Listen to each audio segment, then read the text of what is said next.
my wife's a nut, but she's brilliant. And she said, why don't you use the ear? And I said, get out of here. Because I was a little bitter in the ear, because the ear got me in trouble, and I allowed my feelings to get involved. And know what is funny? When I bit Holyfield's ear, they took $3 million from me. I made more than that taking pictures biting people's ear. Can you believe I was a champ of the world, now I'm the champion cannabis guy?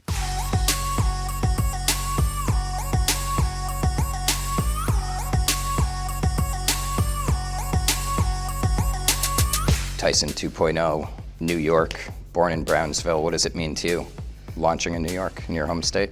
Hey, listen, anybody from Brownsville that's able to launch anything is coming up. I'm very grateful to be able to do that. I'm very proud of myself. I'm proud of being from Brownsville and being the person that launched this company. I mean, it's very grateful and proud of myself on that. And, you know, obviously, launching in New York on well, I guess, you know, being here today on 420, like, what's the significance? National holiday. Yeah. This is the national holiday for stoners. Do you remember your first time blazing? Like, could you bring me there? Yes, I'm a young baby, I'm crying, being silly, and my mother's friend lets me smoke it. Yeah, oh wow. Yeah. How old? I'm probably 8 years old, maybe young, I'm just crying, I'm looking for attention. She just said, hey, I'll give him something. My mother was a sex worker, and so there was a lot of stuff going on in the house, and she let me smoke it, and I never stopped. Could you tell me the mission of Tyson 2.0? What are you guys trying to do? It's to try to educate everyone that pot is not what it seemed to be in 1936, and then move. What was that movie? Reefer Madness. Reefer Madness, yeah. It is convinced that he is hopelessly and incurably insane, a condition caused by the drug marijuana to which he was addicted. We've all seen dozens of celebrity brands launch. I mean, Seth Rogen, Snoop Dogg, Jay-Z, I mean, name them, Lil Wayne. Lots of them don't exist anymore. They're not on the shelf. I attribute that to, one, an incredible team that we have at Tyson 2.0, in addition to the authenticity, the talent, right? Mike uses it daily for his own mental health. Ric Flair, great example. Rick used Xanax for 30 plus years to sleep. He's now finally clean off Xanax, just using cannabis to go to sleep. And if it wasn't for Mike introducing him to cannabis, he wouldn't be there today. Did you go out and like, I want Mike Tyson, I want Ric Flair to do cannabis companies, or did they approach you? Prior to Tyson 2.0, I worked on the private equity side, investing in dozens and dozens of cannabis brands, just kind of getting my feet wet, understanding the industry, before I was approached by the Tysons and a couple of their largest shareholders, and that's where we co-founded and created Tyson 2.0. Ric Flair came along second, and just developed an incredible relationship with Mike. I mean, it's an authentic friendship. The two of them together is priceless. I mean, such a good time. And Future was one of the last ones, just trying to tap into different demographics, different areas. We continue to focus on bringing in new talent. We have a handful more in the pipeline, so excited about those. And so how many states are you guys selling cannabis products in? Active today in 20 plus states.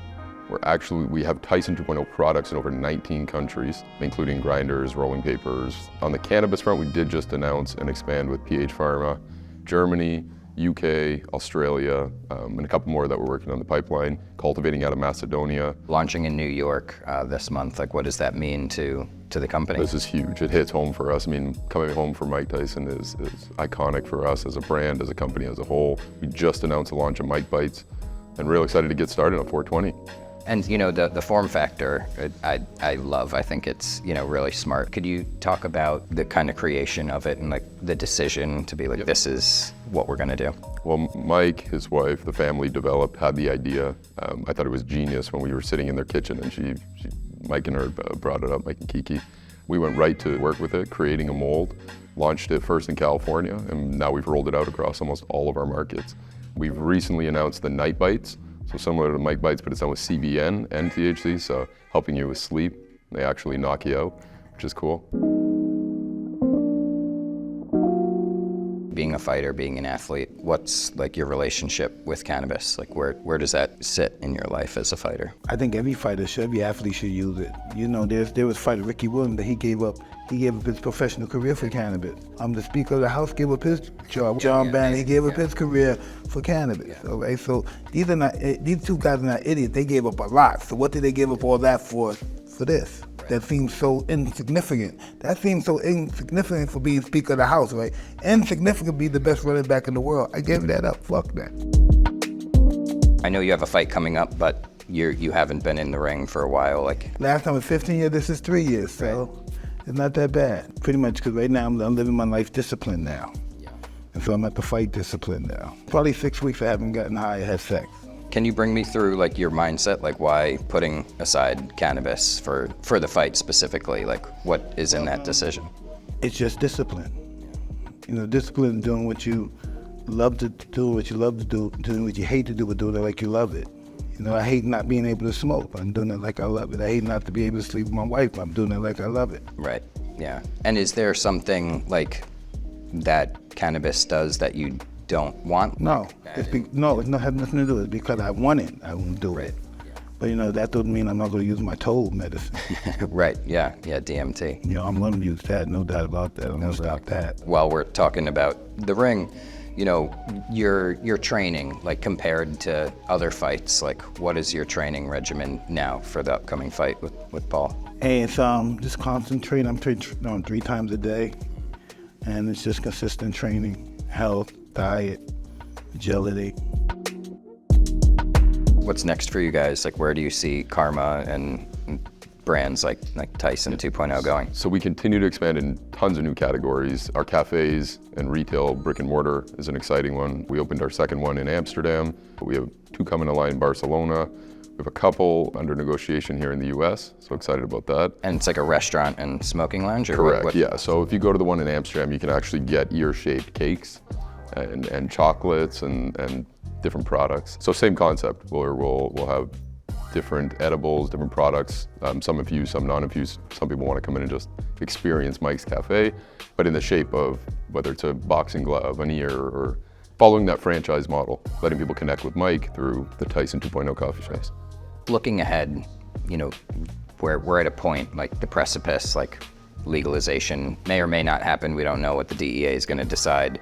Does that decision matter to you guys? Like, Absolutely. Will it help you? Or tell me what you guys are thinking and hoping. Absolutely. So the rescheduling of cannabis, obviously from 1 to 3 night and day, because that then moves forward with the Safe Banking Act, which just a flood of capital will flow into the industry, game changing. You get investors coming in that may, you know, not touch it otherwise.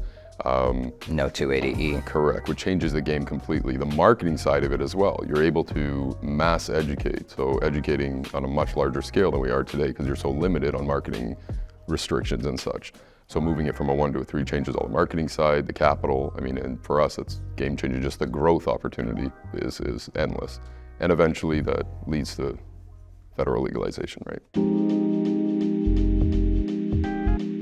Coming up in New York in the 70s and 80s, like, are you shocked at what's happening, or have you kind of been waiting for decades to see marijuana be normalized? Well, listen, I'm extremely shocked, but as time goes on, as it went on, I saw it was going, even when people were fighting against it to be legal, I saw it was like a big snowball coming down the mountain, and it was getting bigger and bigger, and soon it's going to run over everybody and stop everybody, and we're just going to all have to give in. And it's the momentum is The momentum, yeah, that's what I was trying to express. The momentum is just amazing. You know, going to psychedelics, we're talking about DMT. Where do you see that in line with cannabis? Do you think that's the next step? Do you think we're going to see a world where psychedelics are FDA-approved medications, or 100%, where do you see it? 100%. You know, I've heard stories of people who didn't think they had to play, a professional baseball player that was a pitcher didn't think he had to pitch that thing and took some LSD and figured they had to pitch and hit a no-hitter. Yeah, you right. know, so I just think this is stuff from the universe that makes us better people because it's in our plants, it's in our grass, it's all over the place, in our fruits and our vegetables, all over the place. And God made it, but we just have to figure out where it's at. Yeah, all the medicine's right here, you just gotta find it. You know, what's next for Tyson 2.0? Where are you gonna take it? Sky's the limits.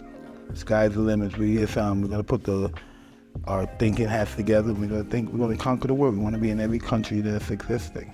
Every country on the planet is gonna have Tyson, Mike Bice, or Tyson 2.0, some kind of something that's involved with Tyson 2.0 in the country. It's gonna be all over the planet. We want everybody to know our name, know our product, know the product's valuability. It's just it's like a dream come true. I thank God every moment of the day. Why the universe, whatever we believe in, why am I the face of it? Why am I a guy uneducated, Mike Tyson, why am I the face of cannabis or psychedelic? Why me? You know, I don't even know how to spell cannabis and psychedelic. Why am I the face of it? And everybody accepts me as that. And you know how proud I am to know that everybody that's in that street, we got 22 million people in the city, whatever it is, and they know I'm the cannabis king. I'm very grateful for that. Yeah, great deal of gratitude. Mike, pleasure to meet you. Thank you so much for your time. Thank you. Thank you. And happy 420. Happy 420.